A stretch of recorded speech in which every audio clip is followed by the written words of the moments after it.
So I'm going to try this video again. Ouch. I did it before I went into the gym.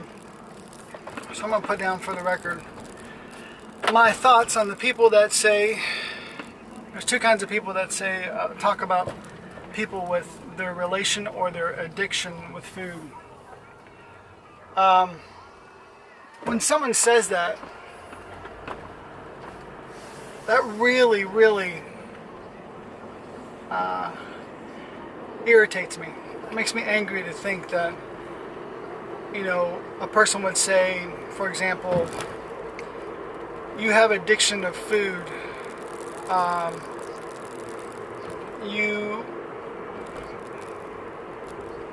You allow this addiction to control you, and the rule of thumb is if it tastes good, spit it out, because it's not healthy for you to have that kind of addiction towards food. That relationship with food, or that connectivity, you know, of you and food is unhealthy, and it's an addiction, and spit it out, get rid of it, and you know, you got a problem. And then there's the other person that will say, you know, kind of close to the same thing, but they're saying you need to cleanse yourself of food. You need to look deep down inside and go get some psychological help, because food is your crutch. And you know, there's obviously a deeper problem that you need to address, because you have an unhealthy relationship with food. You use food as a security blanket, and that's unhealthy, and you need to find out what the true deeper problem is. The reason I have problems with those kinds of people that say that is because, granted, there are people out there that I believe can struggle with that because they've been told that. I mean, it makes absolutely no sense to me to say, for example, there's if you Google fox diving in snow, a fox will hunt for this food, small rodents under 3 feet of snow, and to find find food in the winter. Now you're thinking, well, because it's got no other choice, and actually no, there is other animals and other food out there that it can get, but it wants this food. Well, if you were to make that a human, you would say they have an addiction and a problem because they're going above and beyond to find this food. Now granted, the fox doesn't become obese because he's of a different breed, but you know, the hippo and the elephant, they're huge, they're massive, they are obese, they have a large, and pigs have a large fat count, you know, fat percentage. And so do humans. There are some humans out there, I myself have a very high fat percentage, but to tell me that I have an addiction or a bad relationship with food, it's stupid, because my problem with food before I lost my 50, 60 pounds was I just didn't stop eating. But that was my choice. That wasn't an addiction. That wasn't a bad relationship with food. Did it make me feel better because my taste buds enjoyed the food, and I enjoy quality food, good food, I enjoy the taste? Why do you have to sit there and tell someone that they need to spit it out, or that they have a bad relationship with food because they enjoy food? I get it. Eat food like it's fuel, and that's a good you know, concept and way of thinking. I get that. But not everyone thinks that way, and actually that's the minority of people. I mean, you can see these people that go into say bodybuilding or physique competitions and fitness. What happens when they get done with their training and they finally go and do the competition? What do? The day of, usually they splurge, they go all out, they enjoy themselves. The Rock has these epic days of like something crazy, 10,000 calories and all this other stuff, because he put his time in. But when he was putting his time in, Did he have an unhealthy relationship with food because he was still desiring it? Was that something that he knew that would make him feel better? When he takes pictures on the Instagram with a big smile with pizza in his hand, is that unhealthy? No, it's not. It's just an urge. It's just a craving that he has. Taste is one of the main senses that we as humans have. Why should we tell each other that we have an unhealthy relationship because we want food? It's stupid and it's ridiculous. It makes me angry because what happens is it puts into people's minds that are already struggling. Let's say their makeup, their human, their structure and their DNA and all this other stuff. It makes it a struggle for them. You know, they just have a low metabolism from the get-go, from day one. They have a low metabolism. You're going to tell them all the time that you're fat and you have an unhealthy relationship with food. Now, granted, there's always situations that are different. There's a parent that feeds a child too much. That's wrong. That's not the child's fault. That's the parent's fault. There's a child that knows that they shouldn't eat that much, and they'll admit it, and they'll say, I can't stop myself. Well, that's a different situation. I'm talking about the people that tell other people you have an addiction or a bad relationship with food. That just doesn't make any sense to me on someone who's lost weight and continues to lose weight. Today is Father's Day. I was surrounded by some good food. I mean, we went out and had $40, $50 course meals today because my family decided to take us out, me and my dad, out to some really nice restaurant, right? So there was all kinds of desserts, and there was all kinds of bread and biscuits and things like that for brunch. And I thought to myself, I'm really enjoying it. I'm just going to relax. I need to make sure I don't make this a habit, but here's where I'm at, because I wanted to enjoy it. Now, does that mean I have a twisted relationship with food? No. When it comes right down to it, I don't care how much of a health freak you are, health nut you are. You have desires in you to be like that bear that's willing to get stung hundreds and thousands of times to get that honey. You know what I'm saying? That's just a part. That's just a desire that he has. He's an animal. It's an instinct. He likes the taste. What's wrong with that? Nothing. Absolutely nothing wrong with that. Now, I'm encouraging people to say, hey, tell yourself when it's time to stop. Encourage them.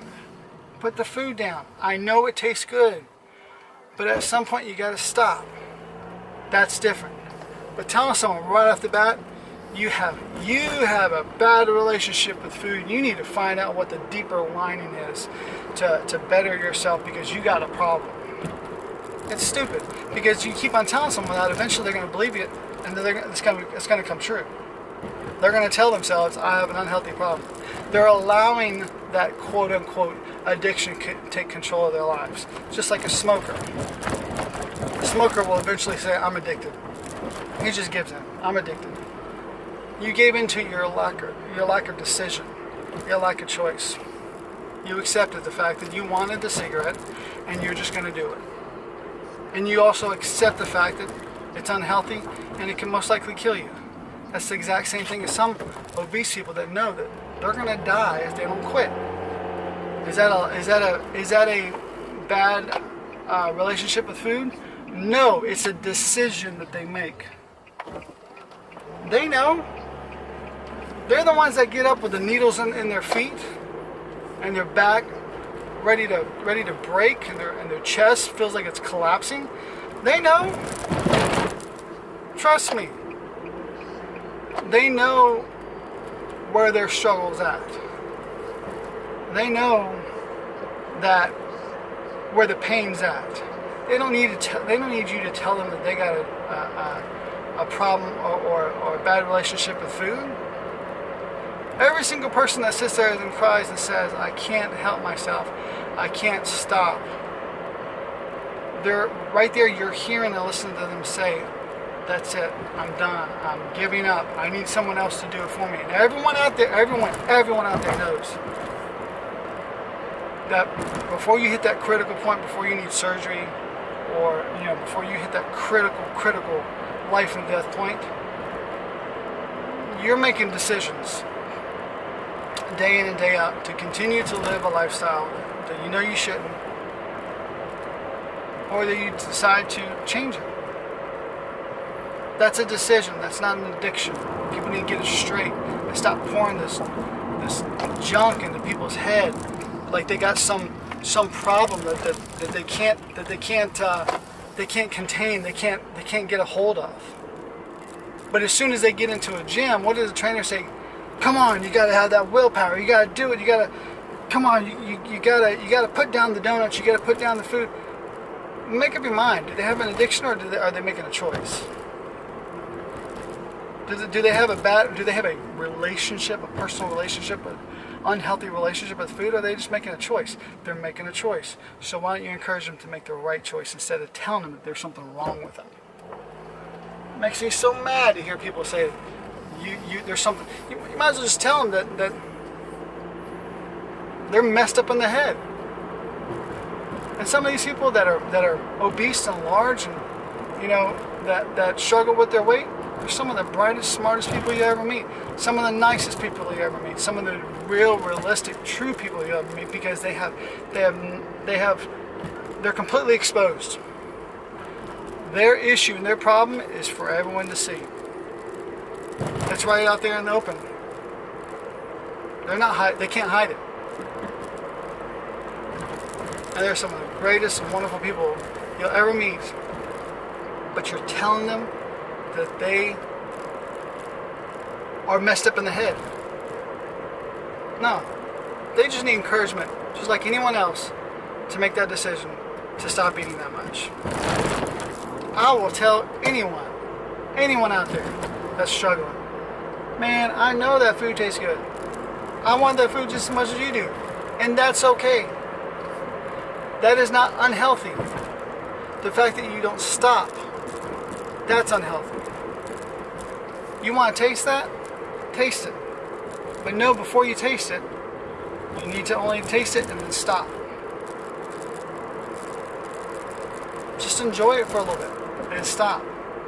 Because when you tell someone they can't do something, it's human nature to want to do it more. Come on. Common sense, people. Common sense. I just can't stand it. I've struggled with my weight, still continue to struggle with my weight, continue to fight with my weight, because it's where I'm at.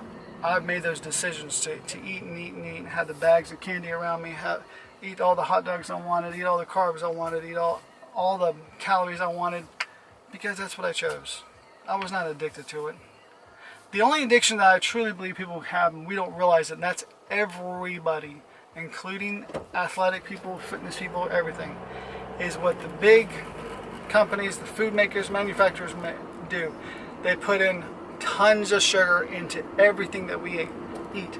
That in itself, I believe, creates a problem that could be tied back to like an addiction, because it stimulates the brain like a narcotic.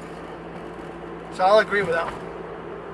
But I mean, you almost can't point out even the healthy food. You almost can't even avoid the fact that there is sugar in almost everything that we put in our mouths. That is made by man, for sure. If it's man-made, it's got it.